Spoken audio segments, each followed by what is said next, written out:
তার কিন্তু কোনো এজেন্ডা সামনে আর হবে না। ঘটনায় আপনি বলছেন যে জনগণ হতবাক হয়ে গেছে, খুব স্বাভাবিক, কিন্তু একটা কথা কিন্তু মনে রাখতে হবে যে জনতা জনার্দন, জনতা যদি চায় সবকিছু উল্টে পাল্টে দিতে পারে। তো এই ঘটনাটা কি বুমেরাং হয়ে দাঁড়াবে না? জিনুস তো আসলে তার মাথার ভিতরে পাগল হয়ে গেছে, সে নর্মাল দেখি না তার ভিতরে। সে তার মুরব্বীদের, তার মেন্টরদের অ্যাসাইনমেন্ট পালন করার জন্য সে একেবারে উন্মাদ হয়ে গেছে। সে কোনো কিছু বুঝতে পারছে না। সে মনে করছে তার এই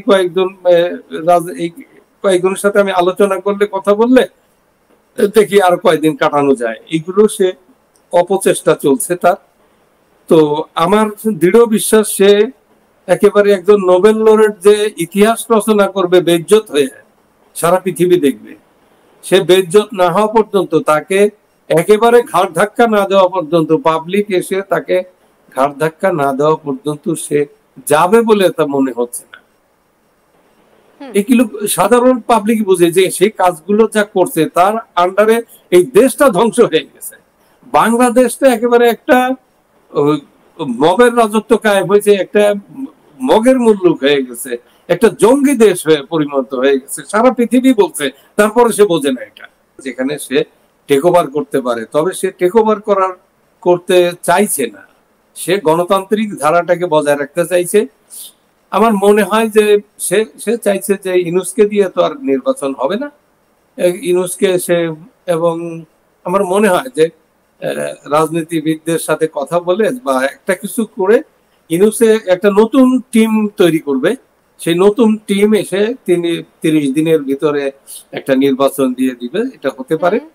অথবা যদি একেবারে ওরা জঙ্গি জিহাদিরা, যদি ইউনুসের সাথে তো জঙ্গি জিহাদিরা আছে, তারা যদি অস্ত্র অলরেডি তারা বিভিন্ন জায়গা থেকে মোবিলাইজ হচ্ছে বলে খবর পাওয়া গেছে, তারা যদি ভায়োলেন্ট পথ বেছে নেয় তাহলে তাকে টেক ওভার করতেই হবে, আর পথ থাকবে না সামনে। আর যারা, এবং সেই জঙ্গি জিহাদিদের নির্মূল করার জন্য তো সারা পৃথিবীর দায়িত্ব হয়ে দাঁড়াবে তখন। কাজেই আমরা আরো, আমার মনে হয় যে এই বেহায়ার কারণে আরো কিছুটা সময় লাগবে, তবে এই সময় বেশি দিন সে পাবে না। আরো একটা কথা ওয়াকারুজ্জামান বলেছেন, তিনি বলেছিলেন যে ইউনুস যেন কোনোভাবে সামরিক কোনো বিষয়ে নাক না গলায় এবং দ্রুত যাতে নির্বাচন করা হয় তার কথা ওয়াকারুজ্জামান বলেছিলেন। এই যে তিনি বলে দিলেন যে সামরিক ক্ষেত্রে বা সেনাবাহিনীর কোনো কার্যকলাপে যেন ইউনুস সরকার নাক না গলায়, এটাই কি এই দুজনের মধ্যে দ্বন্দ্বের এবং এই সেনার সঙ্গে এই অন্তর্বর্তী সরকারের দ্বন্দ্বের প্রধান কারণ হয়ে দাঁড়ালো? এখন কিন্তু আর সেনাবাহিনীর প্রধান এবং ইউনুস এই দ্বন্দ্ব আর এখানে নাই। দ্বন্দ্বটা চলে গেছে রাষ্ট্র, ইউনুস ভার্সেস রাষ্ট্রের বিরুদ্ধে চলে গেছে। ইউনুস ভার্সেস রাষ্ট্র। ইউনুস রাষ্ট্র বিরোধী কাজ করছে, ইউনুস দেশ বিরোধী কাজ করছে, ইউনুস স্বাধীনতা বিরোধী কাজ করছে।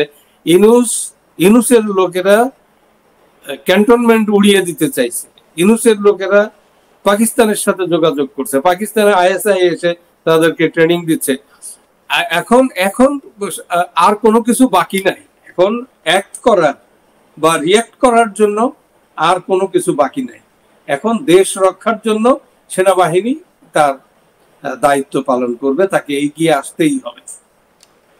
সেনার মধ্যে আভ্যন্তরীণ অবস্থাটা কি? সেখানেও কি বিভেদ সৃষ্টি হয়েছে? বিভেদের কারণেই কি সেনাবাহিনী তার যথোপযুক্তভাবে কাজটা করতে পারছে না বাংলাদেশে?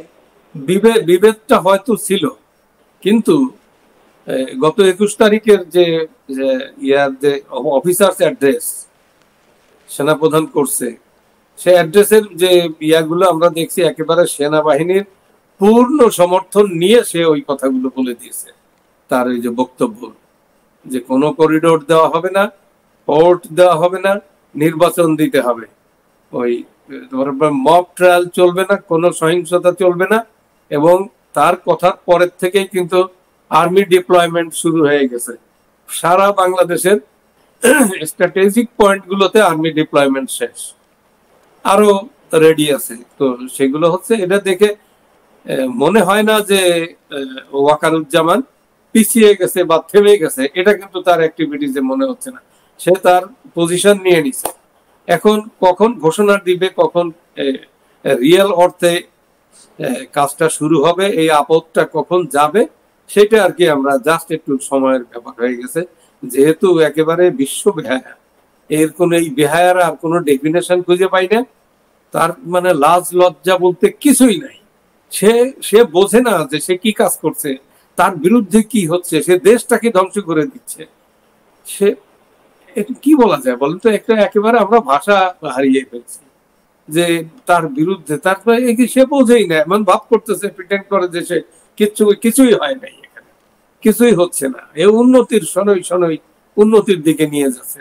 আর বাস্তবতা হচ্ছে মানুষের নাভিশ্বাস উঠে গেছে, মানুষের দম বন্ধ একটা শ্বাসরুদ্ধকর পরিস্থিতিতে আছে সারা দেশের মানুষ, আর এটা বোঝে না, দুর্ভাগ্য। তো এক্ষেত্রে বর্তমানে দাঁড়িয়ে মানুষ যেটা চাইছে যে ইলেকশন হোক, এবং তারা চাইছে যে একটা সুস্থ স্বাভাবিক বাংলাদেশ তারা আবার পাক। এই সুস্থ স্বাভাবিক বাংলাদেশ পেতে গেলে সেনার ভূমিকা তো সব থেকে আগে। এটা তো বাংলাদেশের মানুষ তো রিয়েলি লাকি এনাফ যে কোনো সেনা শাসক কিন্তু এত ধৈর্য ধরে না, এত সময় নেয় না। ওই 5 তারিখের পরেই কিন্তু সে নিতে পারতো।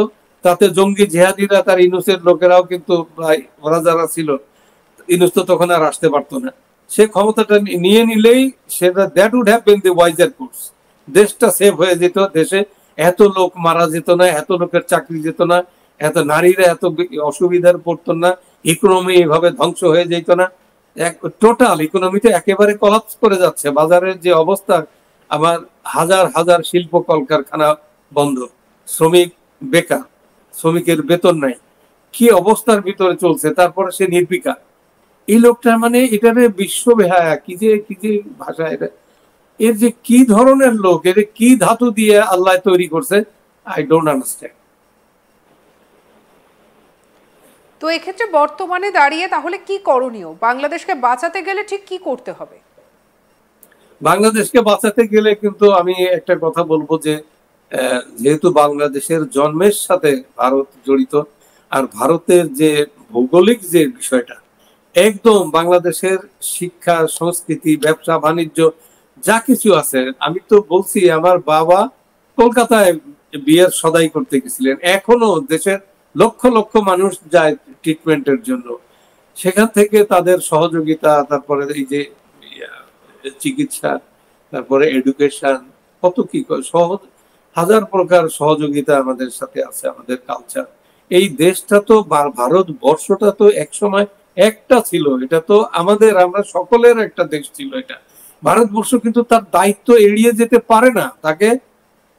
তাকে যেমন স্বাধীনতার সময় সে যেভাবে এগিয়ে আসছিল, এখনো সেই স্বাধীনতার উপরে স্বাধীনতা বিরোধীরা হামলা করেছে, তাকে আসতেই হবে, এগিয়ে আসতে হবে। সে কিন্তু নির্বিকার থাকতে পারবে না।